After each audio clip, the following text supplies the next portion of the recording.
Um ótimo dia a todos que acompanham o podcast da Prefeitura de Maracanaú. Nós começamos esse mês com um podcast sobre o Dia Nacional contra a Discriminação Racial e encerramos também com uma pauta que tem tudo a ver com ancestralidade e resistência.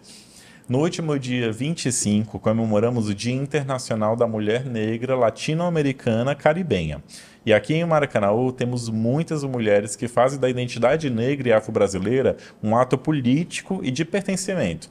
É o caso da nossa convidada de hoje, a Preta Rê, que é conselheira municipal de promoção da igualdade racial e integra o coletivo Maloca Ancestralidade, espaço de articulação e memória viva dos territórios negros e periféricos. Ela também é produtora cultural, DJ e transista. Preta Rê, seja muito bem-vinda. Bom dia, Jonas. Muito obrigado pelo convite, né? É um prazer estar aqui, justamente falando dessa pauta, encerrando o mês, né? Com essa pauta tão importante para a gente, que é o Julho das Pretas, né? Que foi comemorado aí. Perfeito. Preta, a gente está em 2025 e ainda tem gente que questiona tantas datas e tantas celebrações e tantos atos em relação à questão racial no Brasil.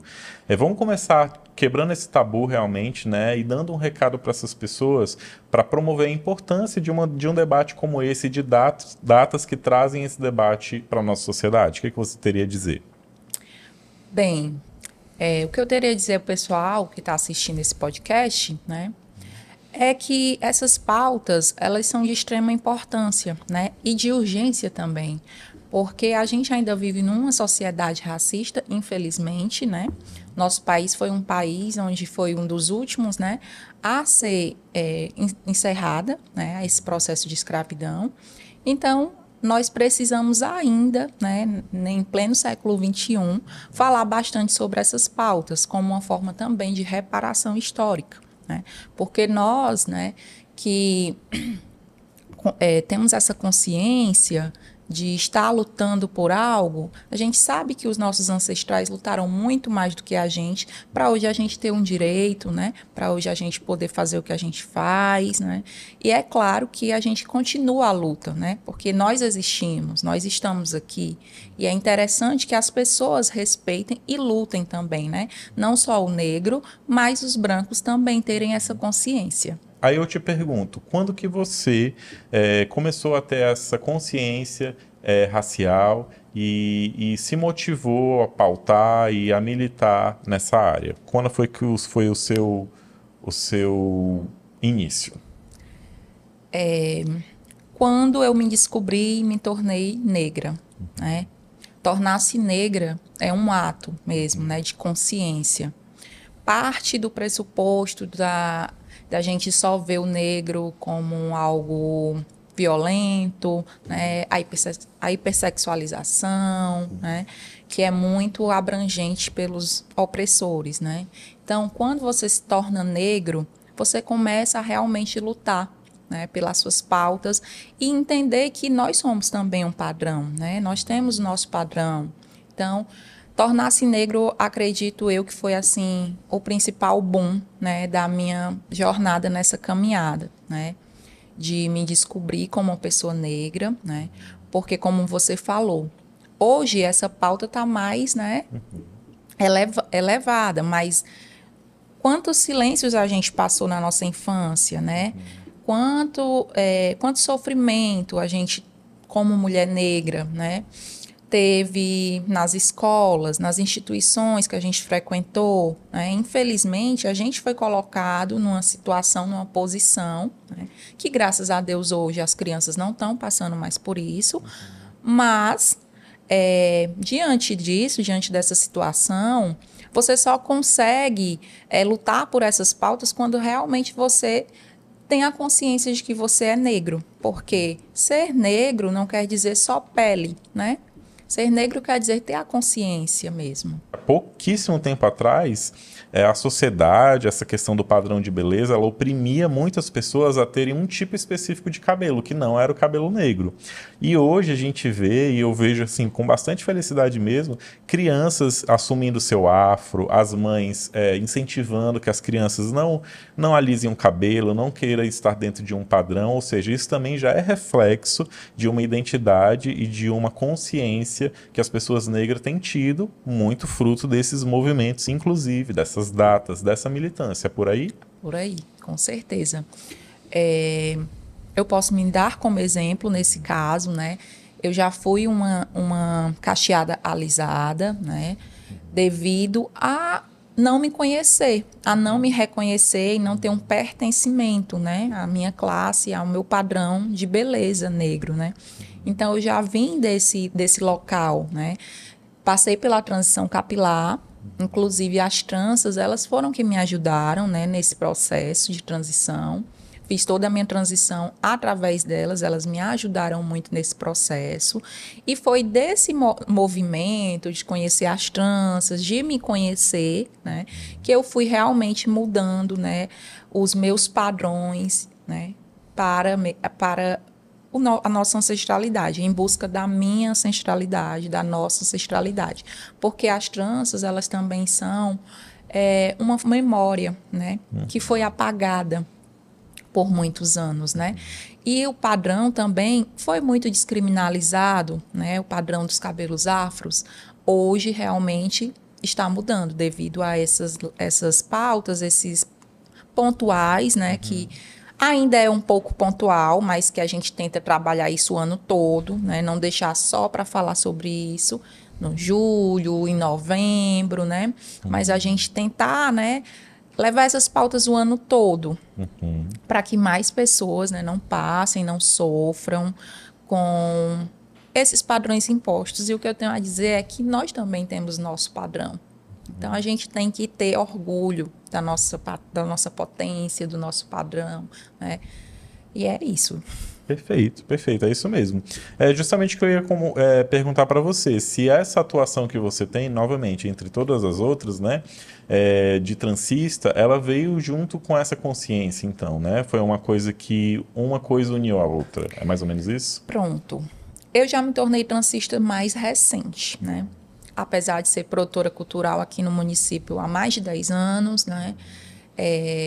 Já sabia da pauta, já convivia.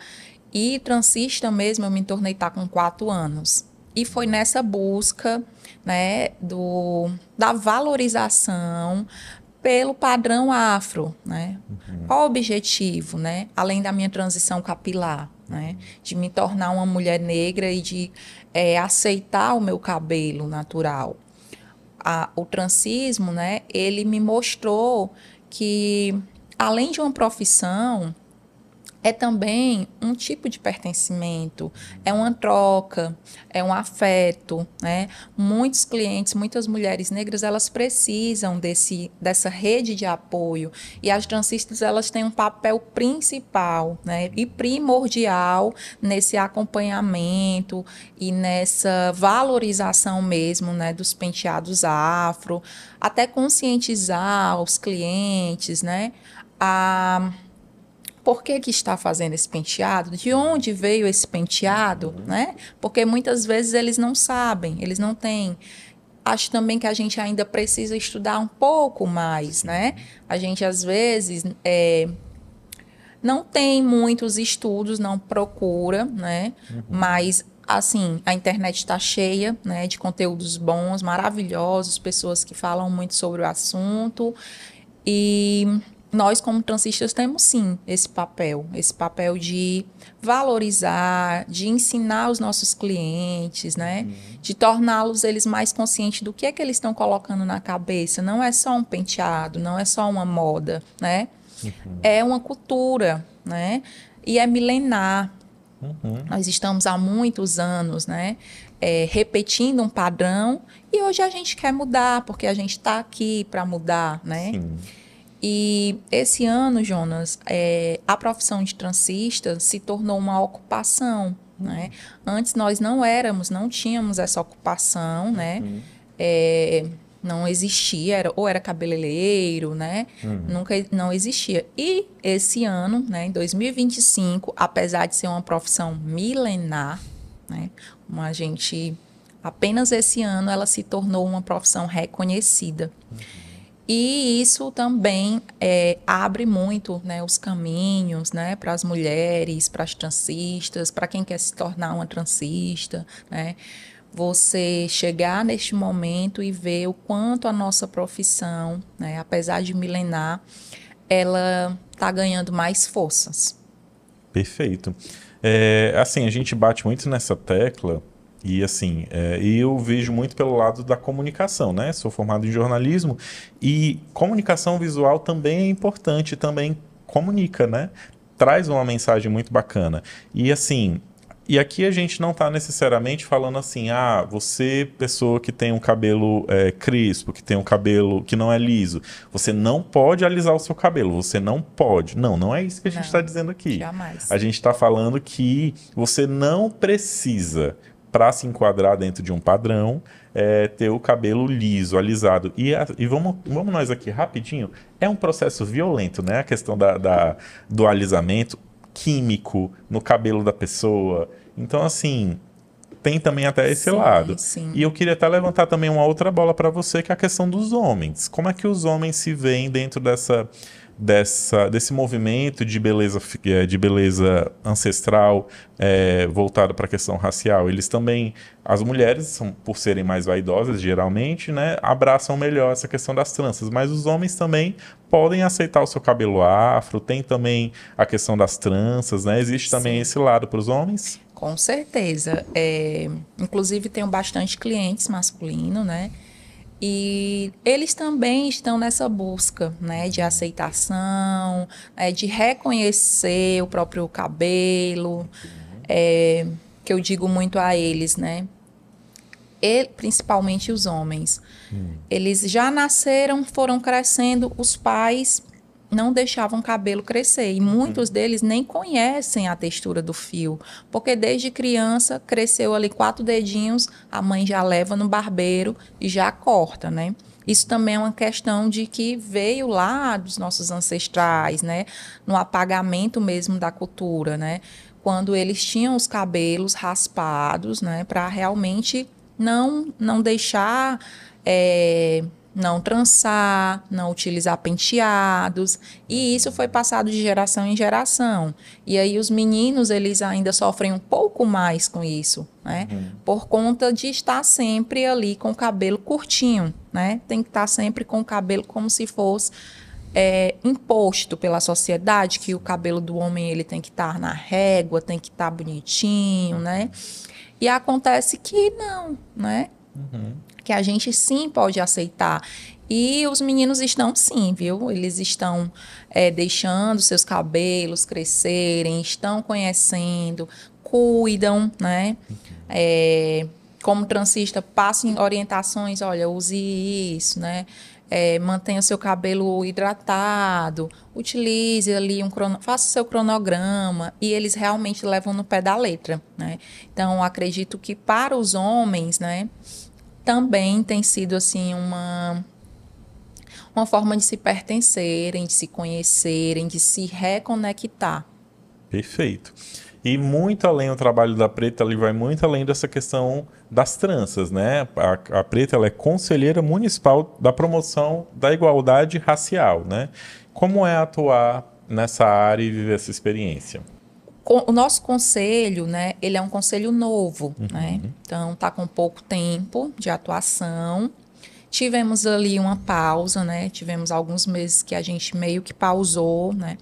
Mas eu entendo esse conselho, por estar na primeira formação do conselho, como uma semente, né? Que precisa ali ser regadas, né? Ela precisa ali de tempo para futuramente colher esses frutos, né? Então, hoje, a gente está trabalhando na base. Estar aqui, né, já é uma construção, né? Já é algo que o conselho está dando visibilidade, né? Isso, ter essa visibilidade. Então, inicialmente, nós estamos trabalhando nisso, para as pessoas nos conhecerem, né? Para as pessoas entenderem melhor a importância do conselho, né?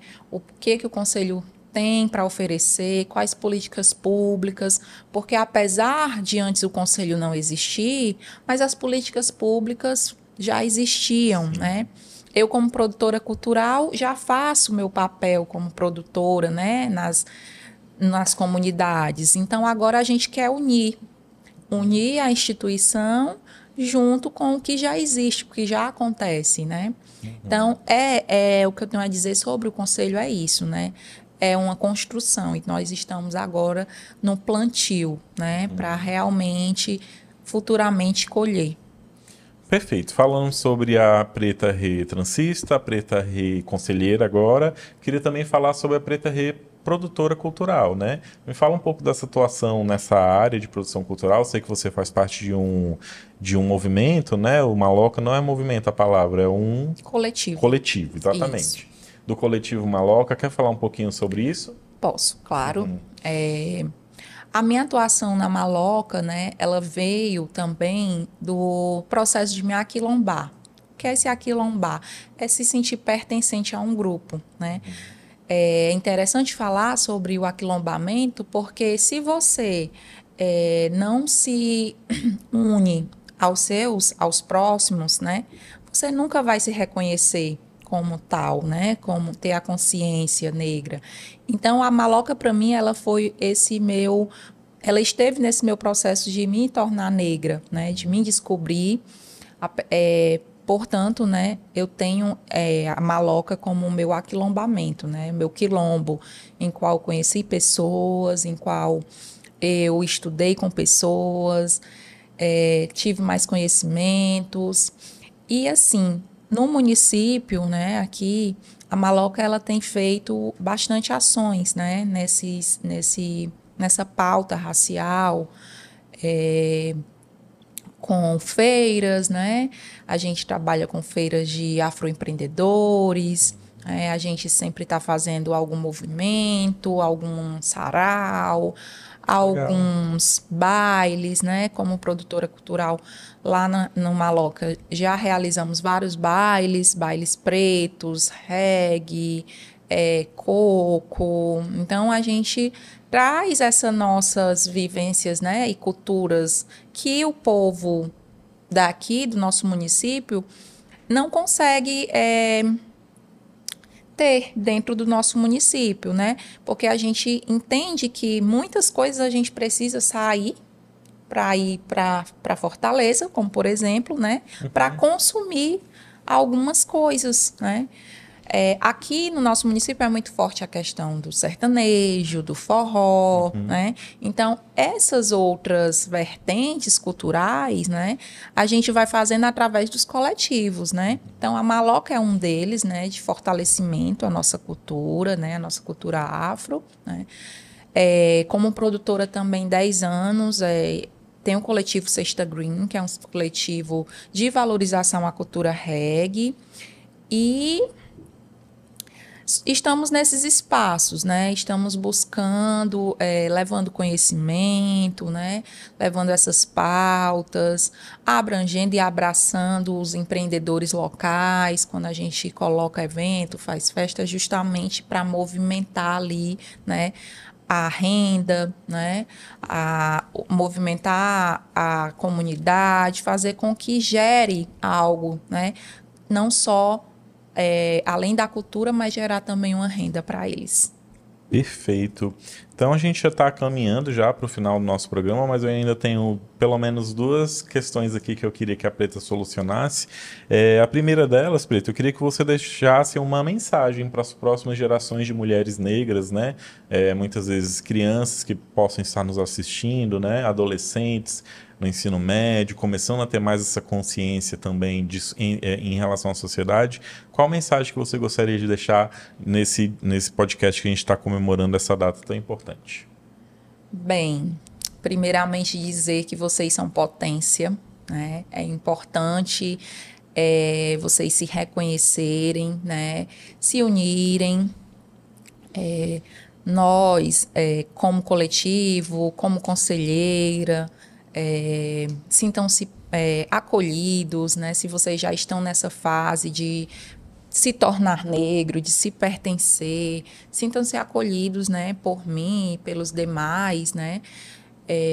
Dizer que vocês podem estar onde vocês quiser, serem o que vocês quiserem, né? Não é o outro que vai dizer onde você pode chegar, onde você deve estar, é você mesmo, né? Que tem que ter essa consciência do seu poder, né? Da sua potência. Desejo que essas futuras gerações, elas alcancem voos muito mais altos, né? E visibilidade. O papel da mulher negra nessa sociedade é muito de extrema importância, né? Principalmente a maioria das mulheres negras, né? Elas trabalham nessa área de beleza, né? Então, vocês têm assim um papel primordial, né? E lembrem-se, né? Nós, os nossos ancestrais, foram eles que construíram essa sociedade, né? Então, estamos aqui resistindo, né, e existindo, e podemos ser o que nós quisermos ser. Perfeito. Eu queria finalizar, Preta, que você deixando o seu arroba aí, né? Caso as pessoas queiram conhecer mais do seu trabalho. Se quiser deixar também o arroba do Maloca, né? Do coletivo. Deixa aí os seus acessos. Pronto, gente, né? O meu Instagram profissional é o Preta Retranças, tá? Mas hoje eu também estou numa sociedade e estou abrindo o primeiro estúdio de tranças, né, da região, juntamente com a Lu Trancista, e o perfil do nosso estúdio é Rei Lu Tranças. Estamos há poucos 2 meses, né, nessa busca por esse novo momento, nessa nova fase, como 2 mulheres pretas abrindo seu primeiro negócio. E gostaria de dizer também para as meninas, né, para as futuras transistas, que em coletivo a gente consegue chegar mais longe. Muitas vezes a gente sozinha demora um pouquinho mais. Então, pertença, vá, procure os coletivos, procure as profissionais, né? Vão se alinhando, se mantendo ali, fazendo uma rede de apoio também para vocês, tá? E o Maloca? Maloca Ancestralidade. Maloca com K, né? Maloca com K. Aí eu gostaria também de dar o Insta do meu perfil de produção cultural, tá? Que é o Furna Sonora Estúdio. Perfeito. Tá? Então, por lá vocês vão ver quais são os movimentos que estão acontecendo, né? Quais são as festas, quais são, né? Sarau, alguma coisa do tipo. É lá no Furna Sonora Estúdio. Perfeito, então gostaria de agradecer a presença da Preta Rê aqui nos nossos estúdios, né? Acho que foi uma conversa muito interessante, mas eu sempre fico com essa ideia de que a gente pode falar mais, ter mais assuntos, então já fica um convite para revoltar numa próxima oportunidade. Ótimo, também, né? Se a gente fosse destrinchar todos esses pontos, a gente tinha muita coisa para falar, né? Uma manhã é pouco, mas eu me sinto muito honrada de estar aqui, né? Agradeço mais uma vez, né, ao convite. E assim, né, não é eu quem estou sozinha aqui, né? Eu trago também as minhas ancestrais, as mulheres que vieram antes de mim, né, que fizeram muito para eu estar aqui agora, né? E que essa mesa e essa cadeira também seja palco para outras, né? Para outras mulheres, trazendo sempre essa pauta tão importante. Muito, muito obrigada. Perfeito, eu que agradeço novamente. A gente fica por aqui com esse episódio, mas a gente se encontra numa próxima oportunidade aqui no podcast da Prefeitura de Maracanaú. Até a próxima.